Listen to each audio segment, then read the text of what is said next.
Patients are often asking about the ADHD medication or stimulant shortage that's been going on literally for several years. This has really been quite a headache for patients primarily, but also for pharmacies and providers. And I thought that it made sense to just discuss what's been happening a little bit here.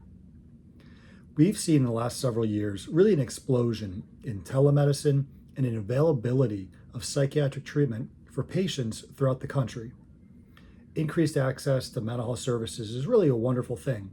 However, we've also seen several very large companies moving into the mental health space, advertising short appointments and subscription plans basically for medication management, and writing patients, sometimes who may actually not even meet criteria for ADHD, for these medications.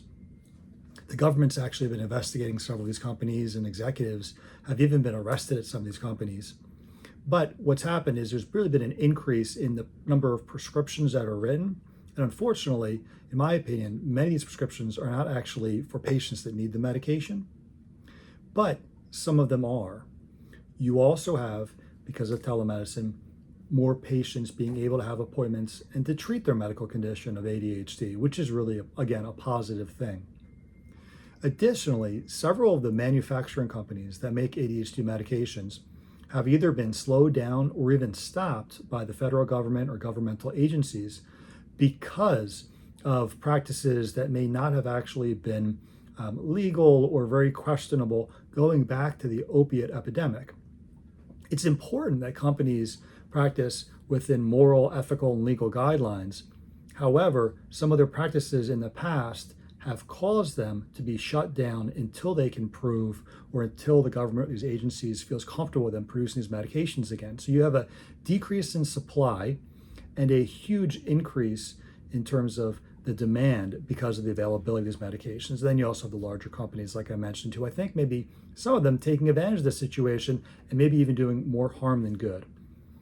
There are several different ways to navigate the ADHD medication shortage.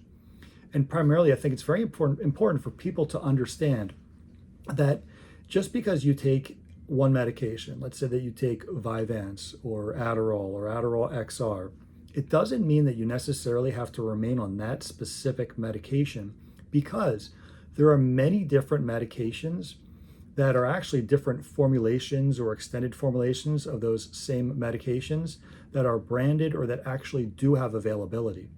And when you work with providers that understand the psychopharmacology, that understand or have relationships with local pharmacies, that know the different types of coupon codes and things that are available for some of the branded medications and understand what's actually available, they can help you to navigate this and make sure that you continue on your medication or a very similar medication at the same respective dose that you're currently taking.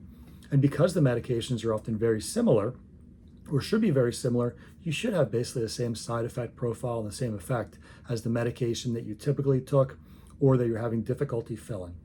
So you can certainly call us at Rittenhouse Psychiatric Associates to discuss, or talk to your provider about alternatives within the same class of medications that are commercially available.